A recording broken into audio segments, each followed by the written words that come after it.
It's a great day in SimWorld, everybody. Good morning and welcome to SimWorld Today. I'm B-Ron and joining me this morning is Maestro. What's up, man? How you doing? Good to have you here.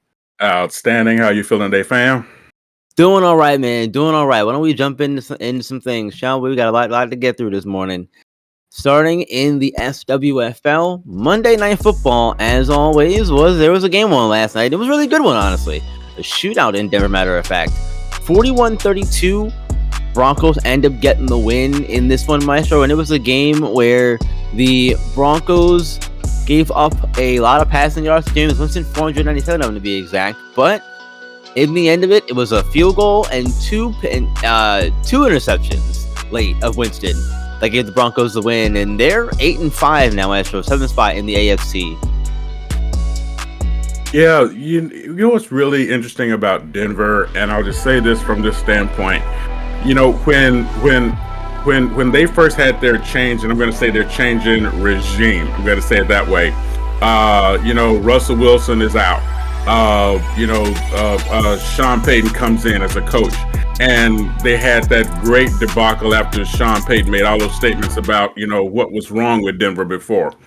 Now all of a sudden we're starting to see the Sean Payton, I'm going to say magic, come in, except for now it's the opposite of what it was before. Since Sean Payton doesn't have Drew Brees, guess what? He now has a really active defense. And Jaquan McMillan, who got those interceptions, showed you the athleticism that Sean Payton is building that team around.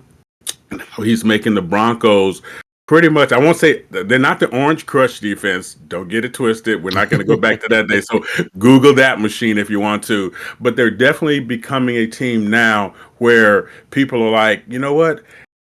No, they weren't good. But guess what? I do not feel like trying to go and play that team, especially in Denver right now. They're finding a way to win games, and they never did that before. And to make Jameis Winston look so bad toward the end of the game shows you that Sean Payton is switching his mindset in terms of how he's working his coaching staff. Yeah, they're looking good. Like I said, 8-5, and they have a lot of promise over there in Denver. We'll see how that continues as they continue to hunt for a better playoff spot. We'll see how that goes. Not waste too much time here, though. Let's keep moving. Speaking about the SWF and the playoffs, let's take a look at the current AFC playoff outlook here, Maestro. Looking at it here right now, the Chiefs are 11-1 at the top. Bills are right behind them at 10-2. Both of those teams have clinched either a playoff spot or the division, and then everybody else is still kind of fighting for theirs. Pittsburgh 9-3, Houston 8-5, Chargers are 8-4, Ravens are 8-5, and Broncos are 8-5 as well. This is a very interesting playoff outlook too, especially when you consider the fact that the Chiefs and Bills are going for the 1 seed, because the Bills are the tiebreaker over the Chiefs right now.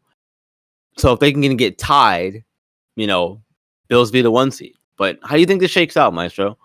Well, one thing that we've learned this season in SWFL is Kansas City has a hard time losing. They've not been the dominant team that they've been these last 2 years when they've won the Super Bowl. They've played a lot of football really over the last 4 years, if you want to get funky about it, right?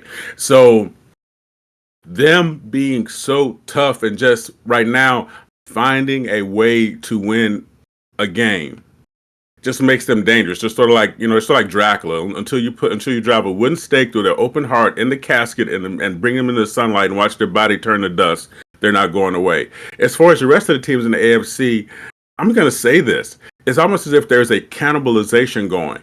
You see, you all the teams you mentioned, Pittsburgh. Sorry, I'm a Jets fan, so I had to say that. Buffalo. Those other top teams in the AFC, you see them playing really good football and still having to fight to win in the fourth quarter. We see Kansas City playing meh football and finding a way to win in the fourth quarter. So what does that tell you? Kansas City has a ceiling, as good as they are, they have a ceiling that they can get to.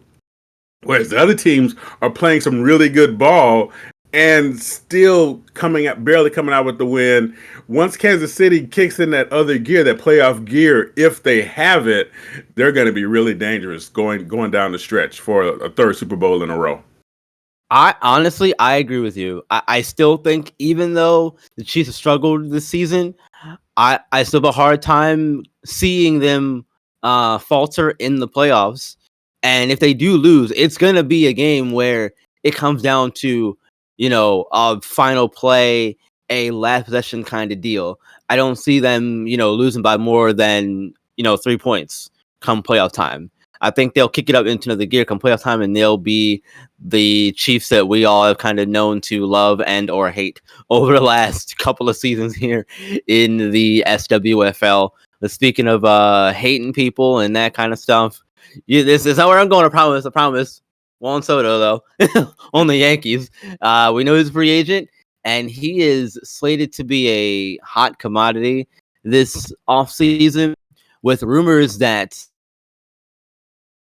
the Mets are in the league. 13-year, $600 million plus contract with the Mets right now. This isn't official. This is just a rumor. He hasn't signed this yet. But if the Mets can somehow land Juan Soto, that'd be insane for them.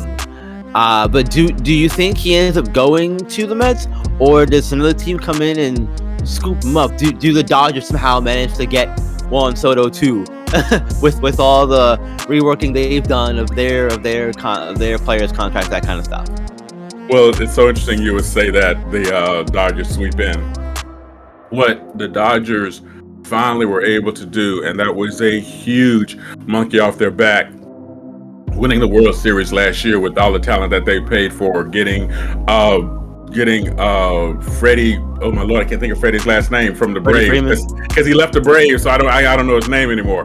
But getting Freddie Freeman from the Braves, getting Shohei Ohtani and all that, and when they actually won the World Series last year, the word was in the locker room and in the front office that it was an issue of relief. That there was an idea that, oh my God, we finally won. How cool is that? And it wasn't that celebratory win, even when they won the Baby World Series during the COVID year, right? So let's bring it back to Juan Soto. Yeah. There are a lot of people going after Juan Soto, but Juan Soto has been pretty clear about him wanting a championship. Yes, he wants to get paid, but he wants a championship too. There was a thought that the Braves are in on it, but the Braves will never pay that type of contract for anybody. And the word was, with his friendship with Ronald Acuna Jr., that there might be a friendly deal, bonus laden deal for him there with the Braves. A couple other teams that were actually on the hook that are looking to pay out some money, because there's not a lot. There was a word that Houston might be into it, but we all know that the ownership of Houston doesn't want to pay. It's so interesting that Juan Soto is demanding that kind of money, or I should say, it appears as though he's commanding that type of money, because I think it's more of his agent than him. But you're limiting the pool of teams you can go to, and you're really limiting the pool of teams you can go to that can get the win. If my money is on anybody, I'm going to say not the Mets, even though they have it. And if he goes to the Mets, he's never going to see a championship ever. The Dodgers, I think, will be a team more in the forefront, because not only do they have the money, they have the organization that can support that, and they can get their money back from him almost right away.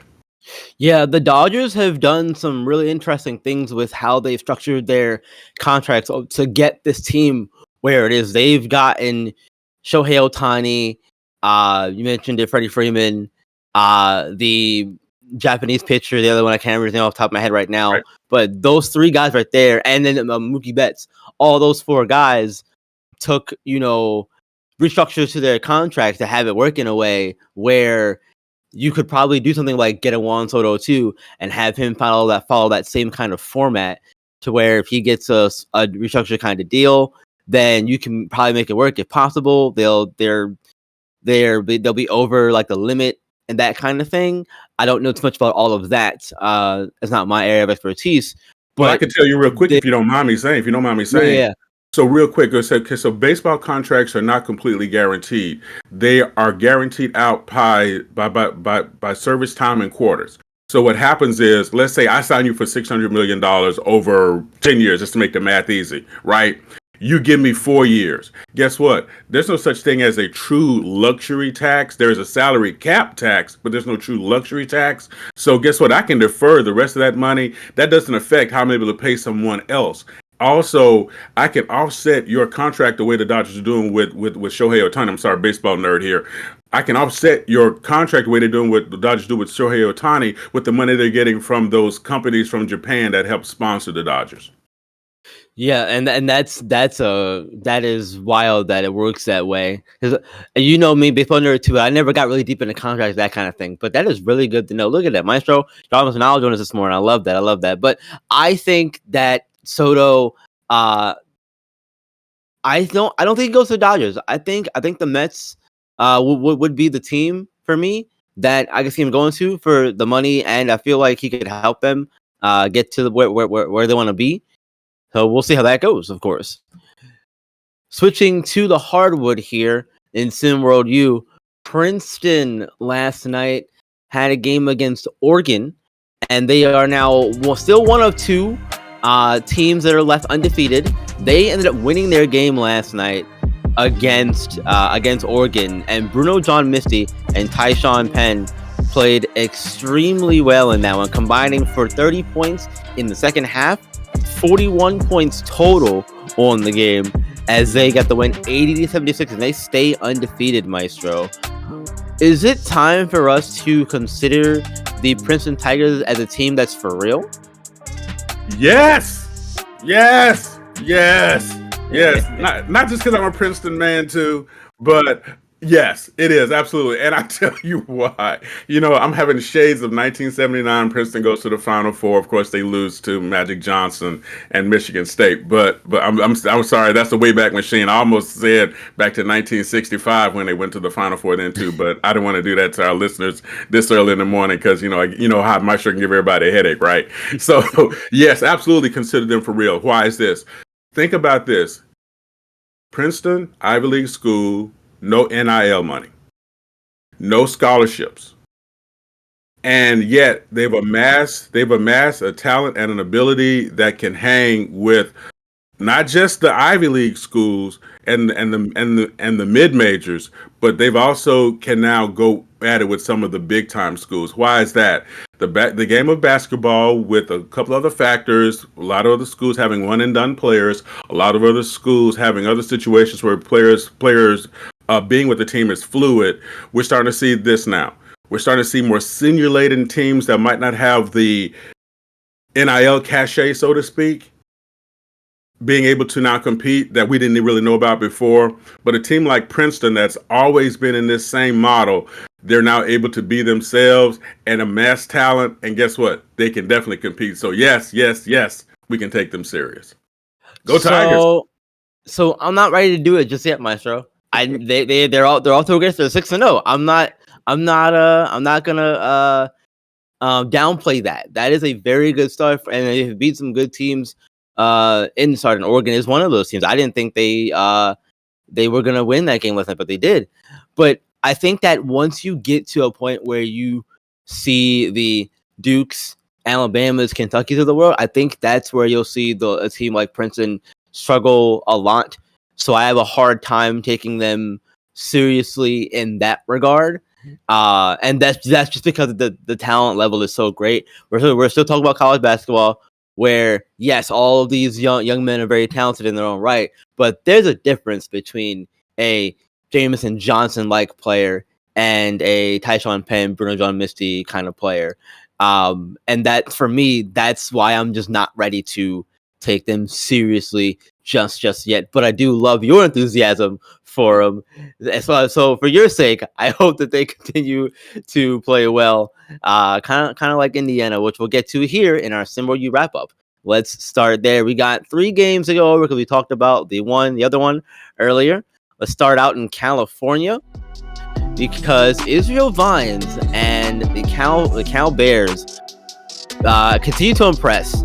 Cowboys and Notre Dame 79-57 in that win last night in South Bend, no less. Beat Notre Dame at home. And then in the next one here, Indiana played against Stanford, and they ended up winning that one 60-59 as the Hoosiers win their 6th straight in a row as Mackenzie Mbako continues to impress, hitting a go-ahead 3 to beat Stanford 60-59 in the win last night over Stanford. And then finally, Nat Hawkins and Jarrell Beauchamp do it all, going for a lot of points together. But it doesn't matter because they lose to a well-rounded USC team and a well-rounded game from the Trojans, 76-66. And the Trojans really made a team effort to win that one. That's going to do it for our show, though, this morning on SimWorld Today. Thank you for joining us, as always. I'll be back tomorrow. It'll be me and Siege on the show tomorrow, the OG crew. We'll be back on SimWorld today or tomorrow. You got games tonight as well. Look out for those, starting at 8 o'clock as well. For Maestro, I'm B-Ron. Remember, do what you always do. Like the video, subscribe to the channel, and knowing all of our shows, games, streams, and live streams go live for you all by hitting that notify bell as well. We'll see you tomorrow. Remember, SimWorld is the only place you can see the game, be the game. We'll see you tomorrow.